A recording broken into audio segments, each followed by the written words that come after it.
Well, hello, and welcome back to that thing we like to call Curless Mania, where we talk all things pop, rock, and prog. Before we do anything else, before we get into any music talk, I have to welcome back to the channel somebody who's been pretty much of a regular on this channel, which I'm very happy to say that. Mr. Davey Cretin. Davey, how are you? Excellent. Thanks for having me back, Tom. Oh, absolutely. Of course, anytime. It's always my pleasure. I mean, Davey and I are, which is great. He's back a lot because we're going through the catalog of the Cars. So we are going album by album, and we decided to do this a while back. We said let's just, the Cars are such a great band. Their discography is just fascinating. Why don't we just forget the battles and let's just do the whole discography? So that's what we're doing, album by Yep. album. And there's a lot to say about every album, so it works out well. Yeah. So the last video we did, we were just talking about it. The last one we did was Panorama. So we are up to Shake It Up from 1981.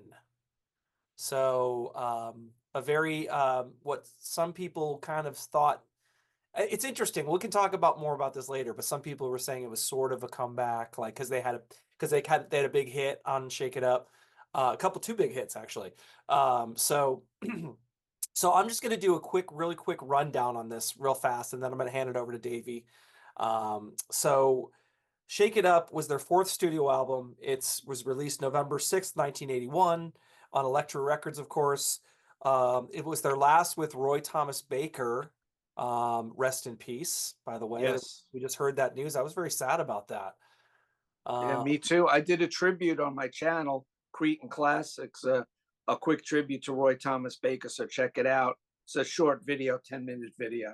Oh, good, great. That's excellent. No, actually, check those out. Davey does a lot of those.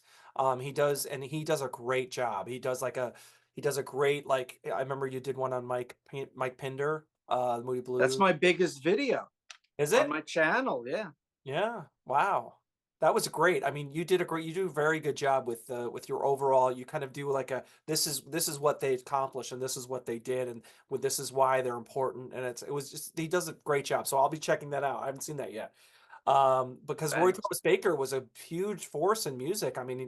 Queen for me is just Queen's one of my favorite bands of all time, and Yep. he kind of made his bones with Queen.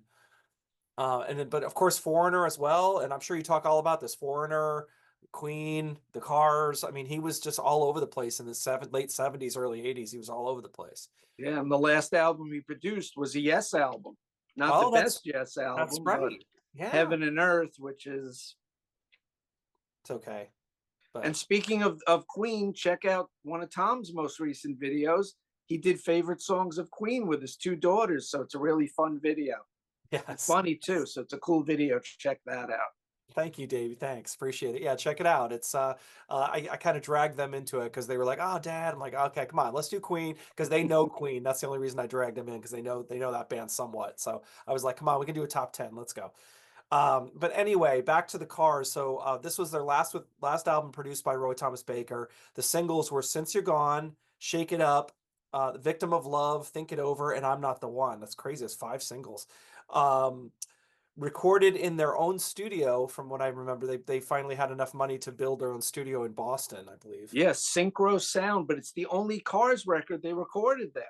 Yeah, I was thinking that too. I'm like, wait a minute, that's the only album they did there. Yeah, at least when Genesis built the farmhouse, they did every Genesis album there from like 82, 83 on, whenever it was. Exactly. I think they recorded part of Abacab while it was being built or whatever, but they were there, and then like you said, they just made every album after that there. Right.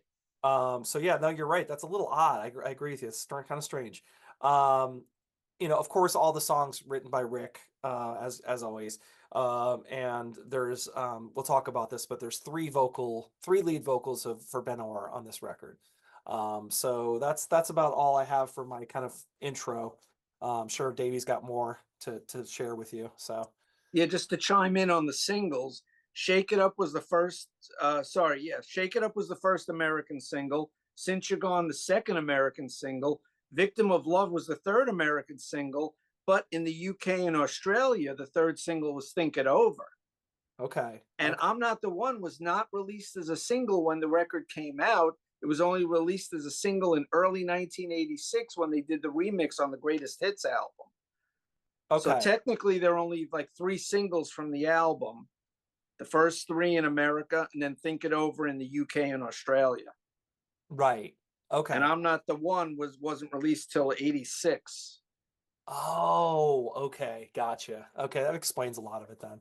Yeah. But I'll talk a little more about that when we get to that song. Okay. And this album was released on LP, cassette. Ooh, there's the LP. Yep. Nice. And Yes. cover design by David Robinson, of course, who used to love to date models. So I'm guessing he dated her too. I bet you he did. I bet you was dating her at the time, probably. As they would say in England, he was a king birder. And he still has a cool look. He's got a big gray beard and mustache now and big bushy gray hair. I saw a recent picture of him. He still looks cool. What a rock star, Yeah. David Robinson, and an underrated drummer. And he does play real drums on here, and there are some electronic drums once again. Yep. But they're a little harder to detect here, but I'll mention that when we get to those songs. Photography on the record of the band was done by a guy named Clint Clemens. Arrangements by the Cars, like you said. I have to mention the late, great Roy Thomas Baker on production. 4 in a row he did, this being the last one. You've got 9 songs, and as I was mentioning earlier before we started, the way the 9 songs are set up, it sort of mirrors the first album, which also had 9 songs, 5 on the first side and then 4 on the second side, which the second and third albums didn't have. So to me, it's a throwback because Panorama didn't do as well. And I'm sure the record company, Elektra, was on their butts saying, guys, you got to give us hits this time. You only had 1 hit last time, Touch and Go. We need hit singles. You have to sell records. You're in this business to sell. Yeah. That's how record companies think. Mm-hmm. So Rick, I think he made some concessions, but not all. And I think we might disagree on some of the more experimental things on the record. Right. And to me, it's like all the poppy rock stuff mainly is side 1, and side 2 is a little bit experimental here and there. Yes, that is true. Yep. And then there are a couple of cover songs we're going to talk about at the end. I have some stories about that. Yeah, there's the photographs by Mr. Clint Clemens. Mm-hmm. What a cool name. Wish my name was Clint Clemens. I like that name. The alliteration of the double So C. great. I'm big into alliteration. Yeah. And there are some demos and stuff we're going to mention, but let's start off with track 1, 3.5 minutes long. Track 2 is also 3.5 minutes long, which almost mimics the debut where the first 3 songs are the same length, but it's only the first 2 here. 3.5 minutes, Since You're Gone, was the second single, released March 8th, 1982. Number 10 in France, did really well in France. 37 in the UK, 41 here, and number 24 on my favorite Billboard chart at the time, the mainstream rock chart. Now, Elliot Easton's guitar solo on this song is an homage to the great Robert Fripp from King Crimson. Unfortunately, Elliot didn't have an EBow in the studio, so he did some kind of Elliot Easton magic where he set up the amps and he pointed his guitar, and the way he played it, you get that sort of droning effect. That's almost one note that goes up and down, sort of like the way Robert Fripp played back in the day.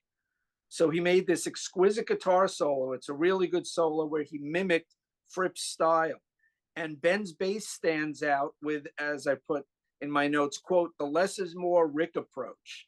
You got an ultra catchy chorus here, and Greg Hawkes on this song, he's in full effect with really cool keyboards. It's catchy. They made a video for it, very upbeat. So Since You're Gone was track number 1, single number 2.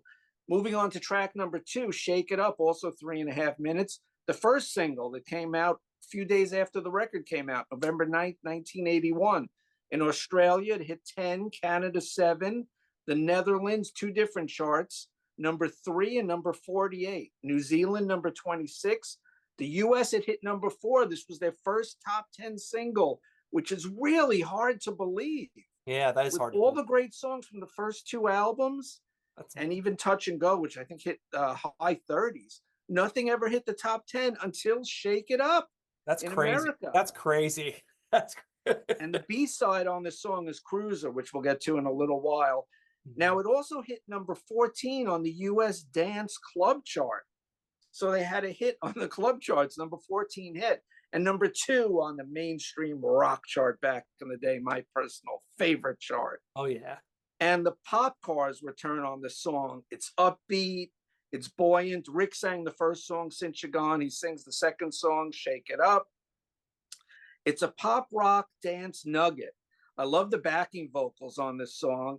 And Elliot Easton's guitar solo, he starts out playing on a Fender Telecaster, and it's a little twangy. It has that country-esque vibe. And then halfway through, he switches to a Gibson, and you get that harder rock crunch. Great solo in the song, and somehow he melded them together seamlessly, and it's a very fluid, excellent solo. But that's what Elliot Easton does. He adds the rock heft and the crunch to the Cars. Now, Yes. some might call this like a pop confection, but to me, it's a fun, poppy song, and only the Cars can do this. Yeah. Track 3, 4 minutes, 10 seconds, I call it the one that got away. It should have been a single in 81 or 82, but it was not released as a single, like I said, till January 86 in a slightly remixed form on the Cars' Greatest Hits, but we'll get to that in the future.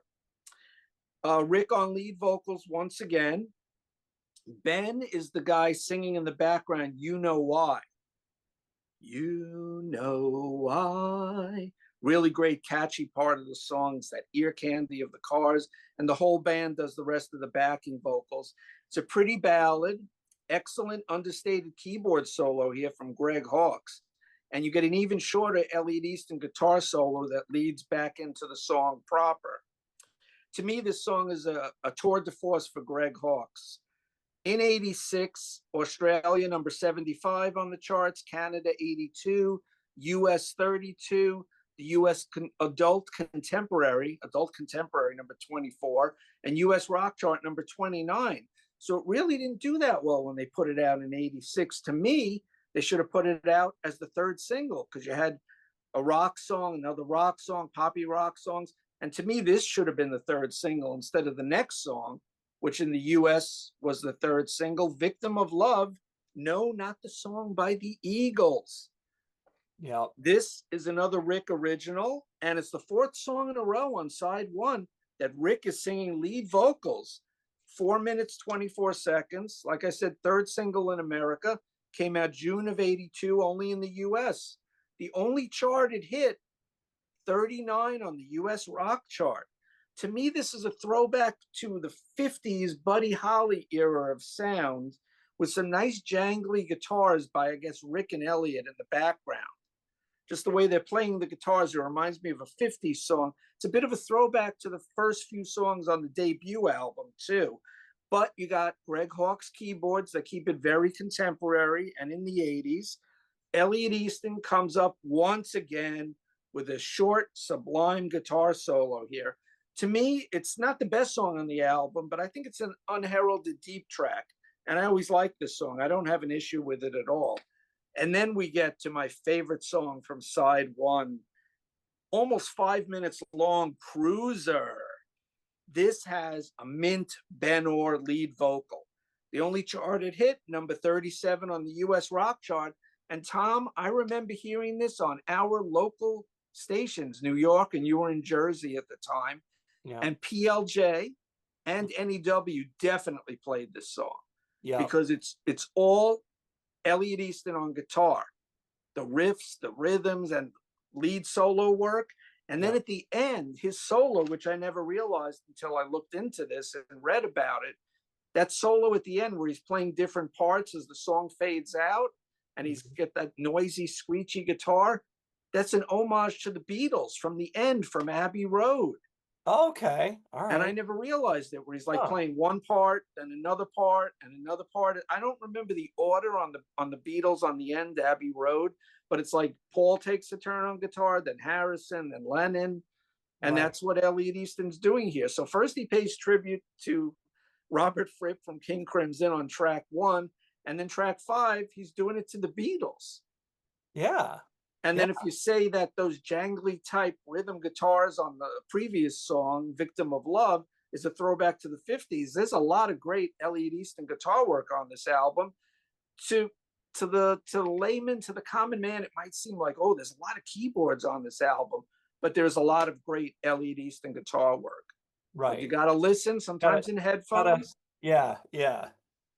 and you Right, hear some cool things like the jangly type rhythm guitars on Victim of Love. right. So to me, this is a rocking gem, and I think it ends side one in perfect style. What do you think of side one of Shake It Up? Well, I like it quite a bit actually.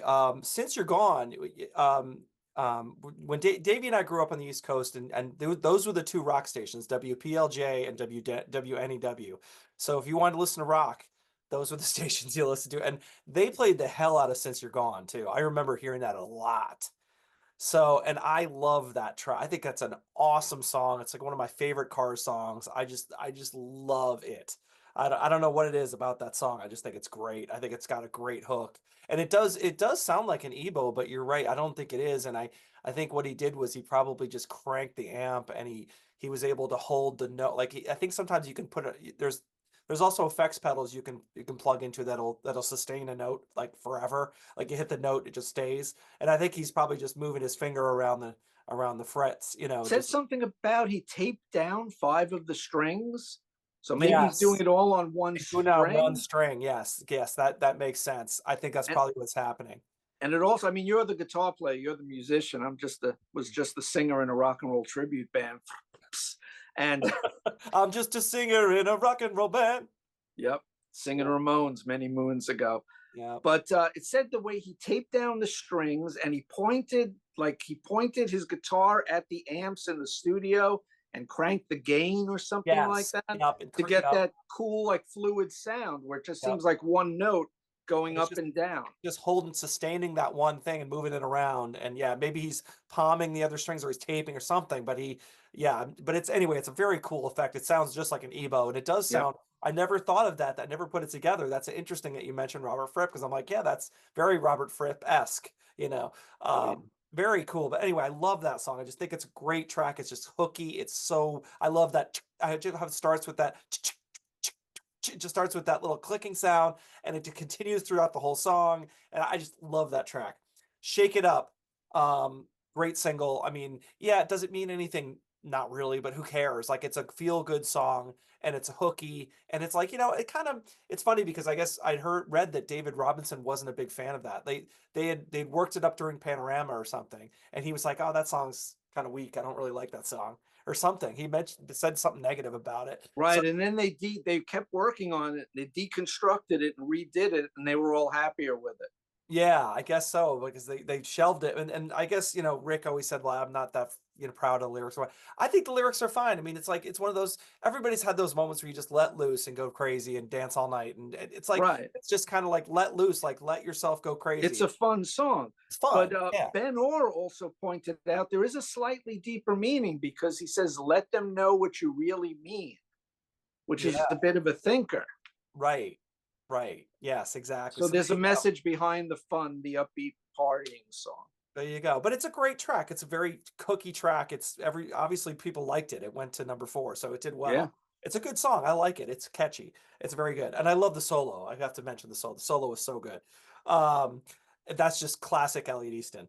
I'm Not the One, that song's really grown on me. That is, I remember thinking back in the day, I didn't really like it that much, but I listened to it now and I go, oh yeah, no, it's like a slow burner that's really kind of cool. It's kind of reminds me of Drive a little bit, almost like the way it just It's sort of a you know, precursor to it. kind of stays in that one mood the whole time. And it's very cool. It's very melodic. I like it. Victim of Yes. Love, it's another like really solid track. Really like it a lot. And Cruiser, like you said, finally we get some Ben Orr. Like I was like waiting for, like, that's the one thing I'm waiting for Ben Orr to sing again. Like, come on, when's he gonna sing? So he finally sings on Cruiser, which is a great rocker. So Track 5. track 5. I mean, come on, that's a long way from Let's Go, track 1. So he's down to track 5 for his first vocal. So but anyway, but I do like Cruiser quite a bit. So I like the first side. I think the first side is very solid. I like it. Okay. Let's start on side 2. The 6th track on the record, first song on side 2, is called A Dream Away. 5 minutes and 40 seconds. So it's a long song. And I wrote down side 2 starts with the most experimental song on the album. Drum machines abound here as Rick calls upon his inner Lou Reed because he's partially singing and partially speaking the lyrics here. Yes. Once again, Greg Hawkes dominates, but you could hear Elliot Easton wailing throughout in the background. He's got some cool riffs in the background, a little low in the mix, but I'm sure that's the way Rick wanted it. Right. Right. You get some very odd lyrics here, but that's Rick. Now, the chorus lifts the song a little out of what some people might think is the doldrums, but I feel it's an experiment that works on the album. It brings a bit of a different flavor to the proceedings. It almost has like a Latin type groove. Doom, do do do doom, ba do do doom, ba do do doom, ba do do do, which is basically the synths of Greg Hawkes on the song. So it's a cool song. It's different. Rick sings it. That's track 6. Moving on to track 7. This Could Be Love, 4.5 minutes, a little under. A dark, brooding ballad with another stellar Ben Orr vocal turn here. I've always loved this particular song because Ben's singing it, and he also has some nice contrapuntal bass work underneath Greg Hawkes' spectacular synth solo here in the middle. One of his highlights as a solo. It's almost like a proggy solo. It's noisy, it's fast, do do do do do, and you get Ben Orr boom boom boom boom boom boom underneath on the bass, really cool. You get a mix of electronic drums and real drums, and I would say this is a song for fans of brooding tunes. It's very dark, it's very deep, it's a little mysterious, but Ben Orr's vocals and Greg Hawkes' keyboards lift this song up for me, and I've always loved This Could Be Love. The next song, Think It Over, almost 5 minutes long. The third single, but only in the UK and Australia, kids. Ben on Poptacular vocals, I wrote down. It's a happy, rocking little nugget. No chart action anywhere. Greg Hawkes, once again, he's featured throughout this song, and he comes back on vocoder at the end.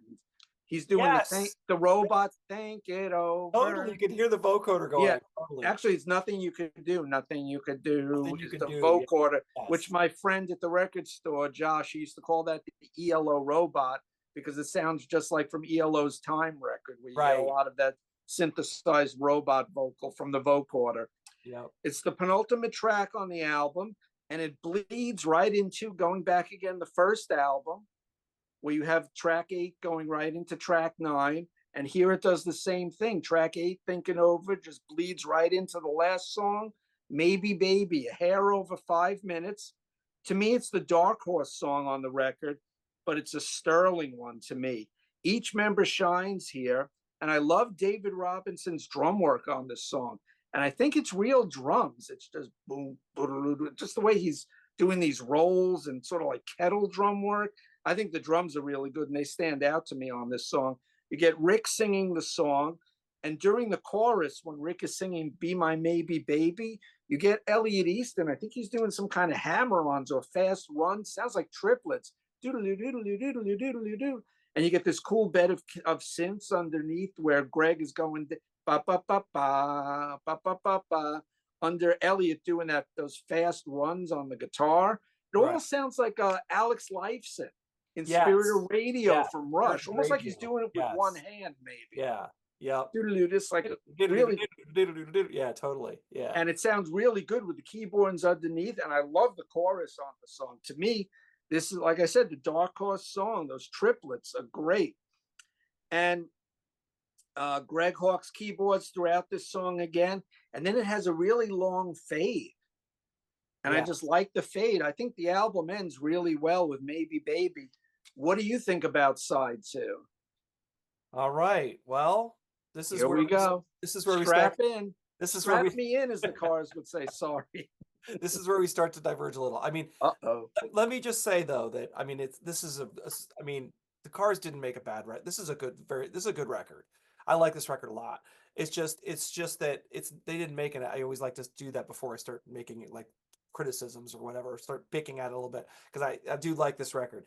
I just think that these songs, some of these songs on side two, I understand. I think I know what he's trying to do. I think I get it. Like when you listen to him, I go, I get what he's trying to do, but I'm not a huge fan of what he's doing. Like it feels like there's a little bit of like you mentioned the songs are long. Like some of the songs you kind of feel like, geez, this kind of ended like a minute ago or 2 minutes. Like it just keeps going and going. Like Be My or what is it? Think It Over goes for like a while, just keeps going and going. You're like, okay, we get it. Think It Over. We get, and it's cool. Like there's some cool stuff going on. Um, but I do like This Could Be Love quite a bit. Like I think that's a great song.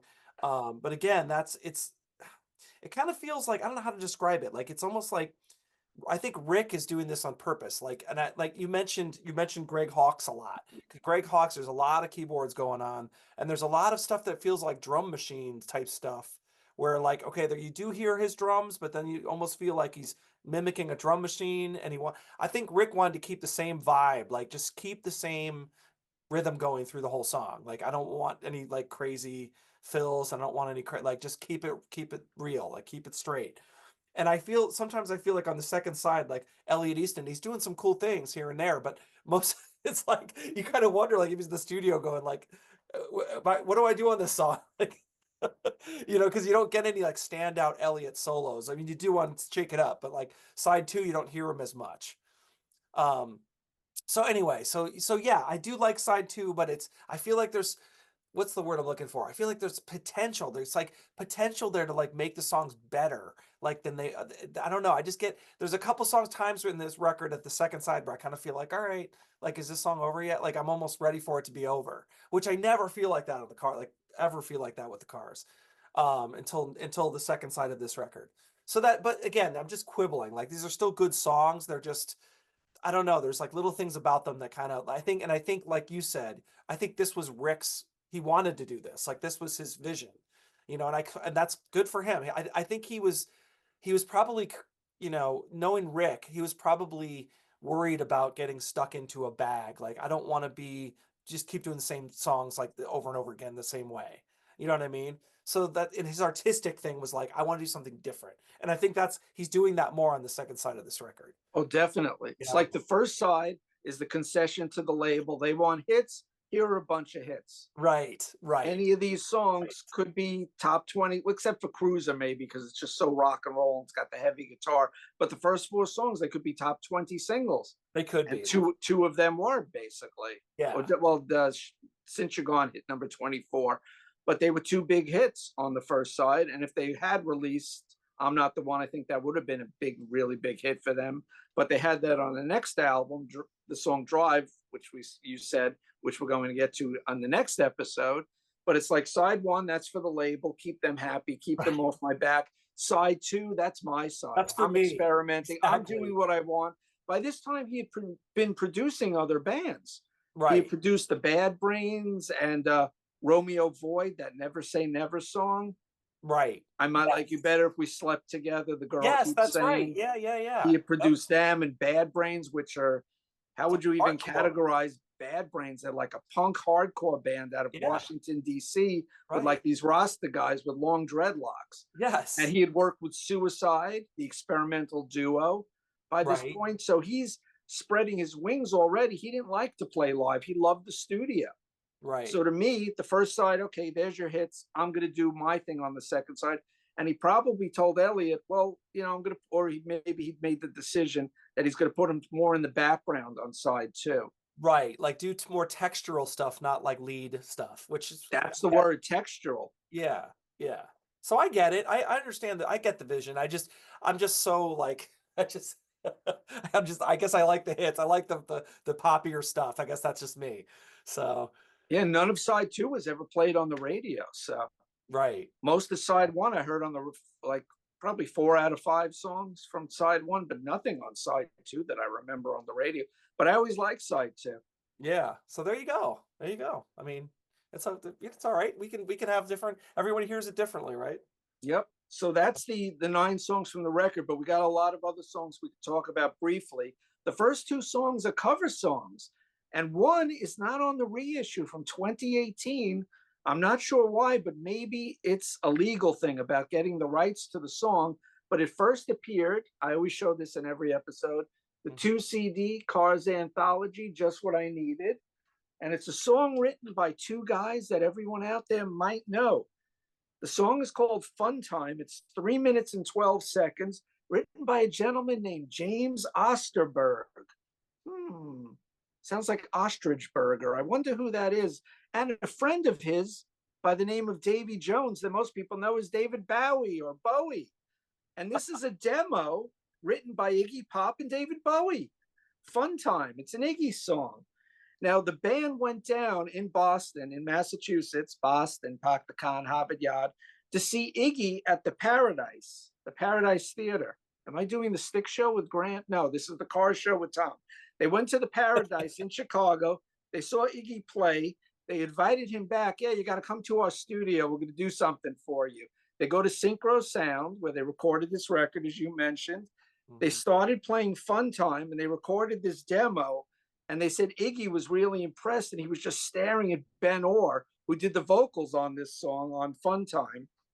And he said to him, quote, "You sound more like me than me," end quote. And he couldn't believe that Ben mimicked him so well.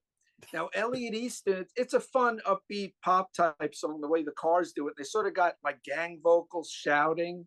Yeah. Like it's probably Rick and maybe Greg shouting while Ben does the lead vocal. Hey, they're doing like these gang type vocals as "Hey baby, Ben, I like your lips," or whatever.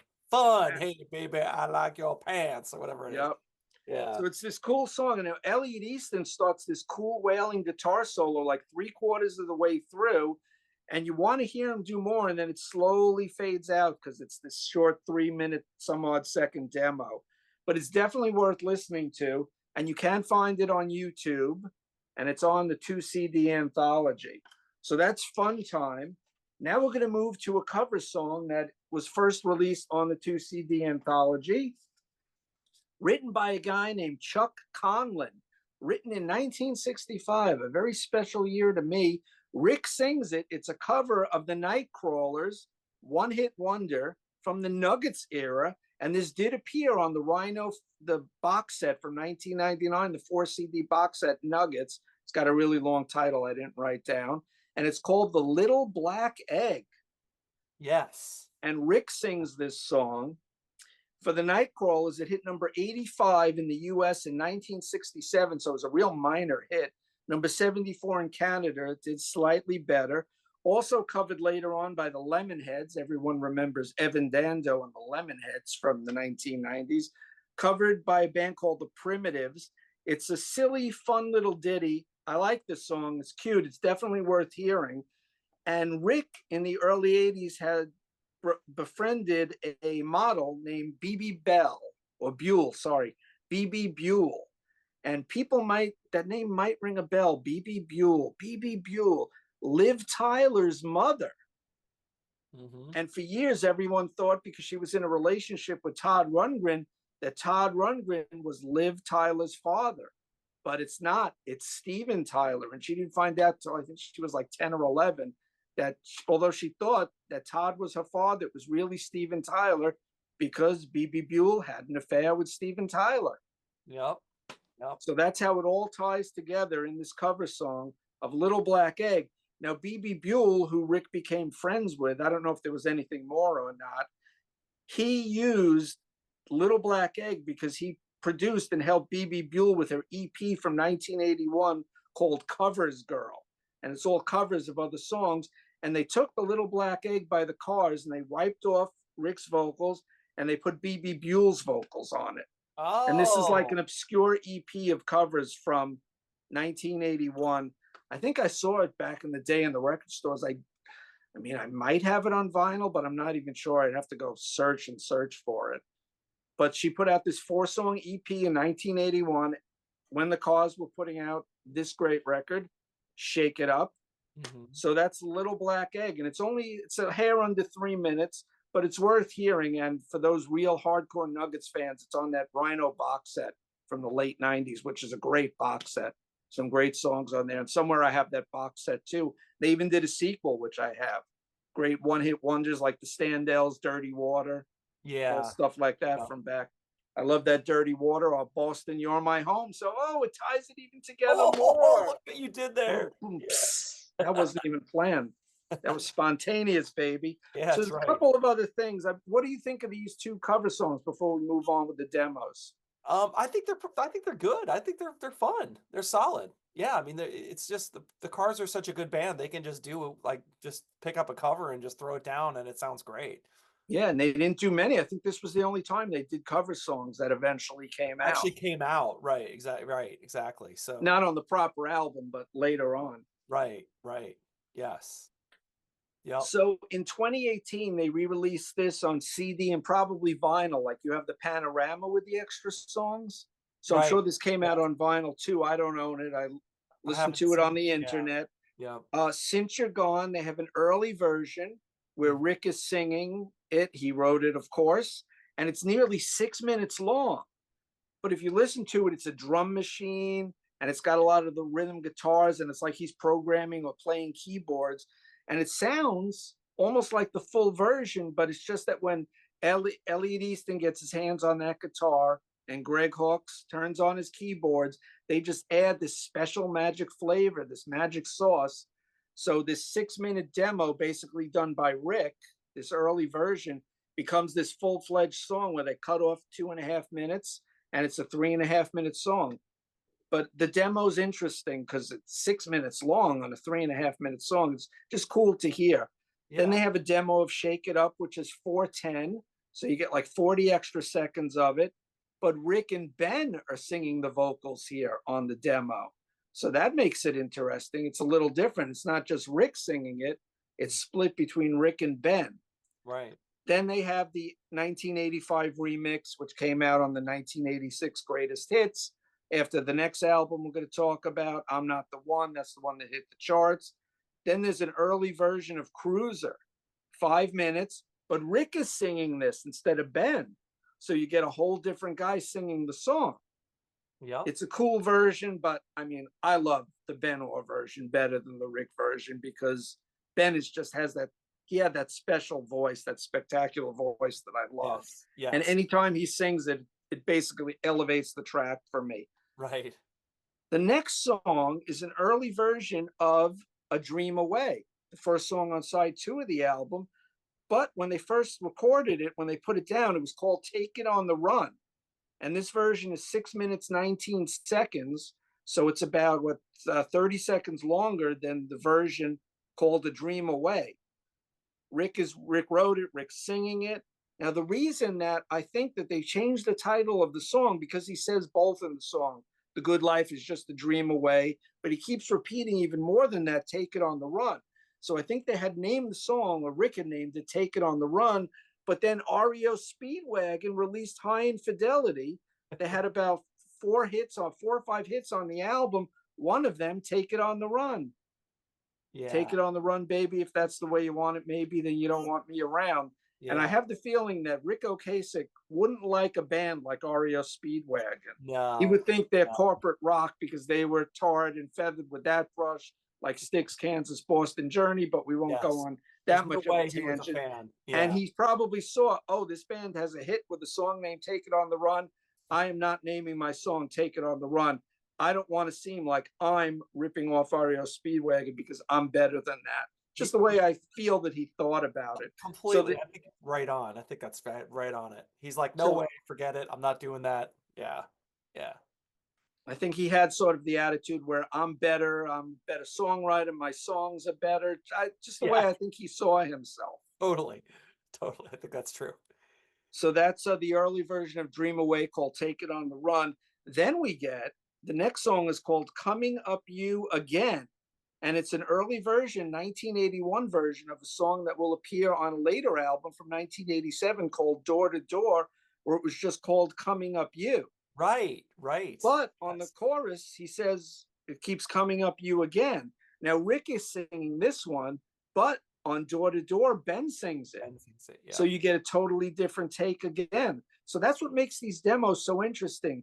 Hearing like the basic keyboards and the basic guitar with Rick doing most everything. Maybe Greg's there, but then once Greg and Elliot turn up and they just add to every song that they do, and it's just cool hearing a different vocal take on it. Yeah. Then the Little Black Egg, which we spoke about, is next. The Nightcrawler song. And then it ends with a song called Midnight Dancer. Mhm. And this is a demo previously unreleased until 2018, 4 minutes, 22 seconds long. You get Rick, who wrote the song, and then you get Ben Orr singing the vocals. So this is worth hearing to hear Ben's vocal. It's a dark, brooding ballad. And I think maybe the reason they didn't work it up in full is because they already had This Could Be Love, which is Right, another dark, brooding ballad with those right. great Greg Hawkes keyboards I was talking about on the record. So I Yeah. think maybe that's why this song never came to fruition and they never used it again on any other album. But it's cool to hear because it's an unreleased Ben Orr vocal. Yeah. Yeah. And there's slide guitar on it. And it's kind of bizarre. It's like slide guitar on a Cars song, and then you're right. It's actually a really good vocal as always with Ben, and Yeah, and I exactly. and I remember I was like, wow, this actually sounds like a studio outtake. Like they took this pretty far before they've ditched it. Yeah, Um, and it oh, says demo. So a yeah, demo like that, it must have been the whole band, but it just maybe it hadn't gone to Roy Thomas Baker for him to put his magic there stardust you on it. go. They probably recorded it before Roy was there or something like. Yeah, who knows? But yeah, no, I agree with you. But I kind of like that song. I like Midnight Dancer quite a bit actually. Yeah, it's definitely worth Cool. hearing. But it reminds me of the song Midnight, just the title, Midnight Cruiser from the first Steely Dan album. Tell me where you're driving, midnight Midnight cruiser. Yeah, Cruiser. totally. Yeah, I just Yeah. taped the show yesterday, which will be out by the time this airs. John Clauser is going to be on Cretin Classics, and we are going to pick our top 12 tunes by Steely Dan. So watch out for that one on my channel, Cretin Classics. So maybe that's why I've been listening to the Cars. I've been listening to a lot of Steely Dan. So Midnight Dancer, Midnight Cruiser just connected in my head. Or it's pretty close. It's pretty close. The titles at least, yeah. So yeah. But that's there you go. There's the extra tracks. There we go. So um yeah, I mean there's again, it's very interesting. I also find it interesting when they I love I'm fascinated about when songs were written. Like it's interesting that like before we just thought, it was written in 87 for Door to Door, right? And it's like now you find out, oh no, it was written during the Shake It Up sessions. Yeah, it's an older You know what I song, mean? much older. Way older, and it's just interesting how that happens a lot. We find out, oh, that song was an old song that they pulled out. Happens with all your favorite bands do that. Yeah, there's two more tracks on Door to Door that there are demos on here. Yeah, Tata was it Tata Wayo, and I that's think how. it's Leave or Stay. Yes, Leave or Stay. Yep, Yes, 1977 demo. So they demoed them in 77 and they didn't appear till 1987. So that's a 10-year, that's an even longer stretch. yes, that's crazy. I mean, I remember them saying that they pulled out some really early demos for that last record. Um, what was it called again? The last album. Door to Door. Door to Door. Yeah, Door to Door, the last album with Ben with Ben. Yep. Yeah. So yeah, that's interesting. And then like you find out like some of the Van Halen stuff, like some of the stuff that was on the reunion album with Roth was Yeah. the original demos that he did. Going back to the 70s. Yeah, Yeah. going back to 77, 76. It's crazy. And then what's the other one that I was thinking of? Oh yeah, like Waiting on a Friend was from Ghost Head Soup. Like the Stones, Waiting on a Friend came out on Tattoo You in 81. Yep. And So that's 7 years there. Waiting on a Friend was originally done during Goat's Head Soup in 73. That's crazy. Yeah. So or at least the Eight instrumental years. track was. He did a vocal in 81, but still. It's just stuff like that where you're like, and then the other one, I'm keep going and going, but the other one is Physical Graffiti, when you find out that like half of Physical Graffiti was old stuff, you know?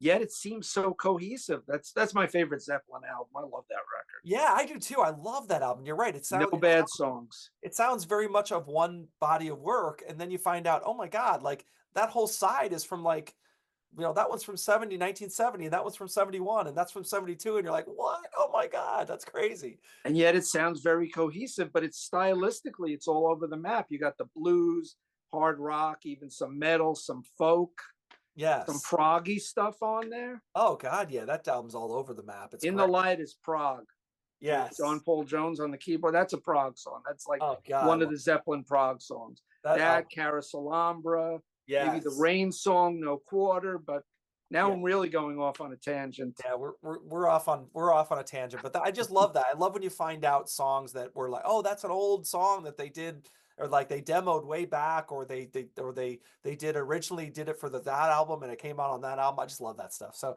anyway, so that there you go, people. That's it. Shake it up. I mean, we hit it all. I don't know what else to say. I mean, I feel like I'm dogging their album a little bit. I feel like of the original run.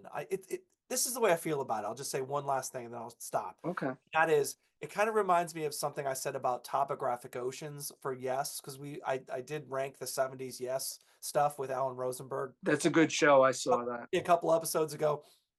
And I said that, God, I really want to like this record. Like I want to like it more than I do. And every time I listen to it, I go, okay, I'm going in with some.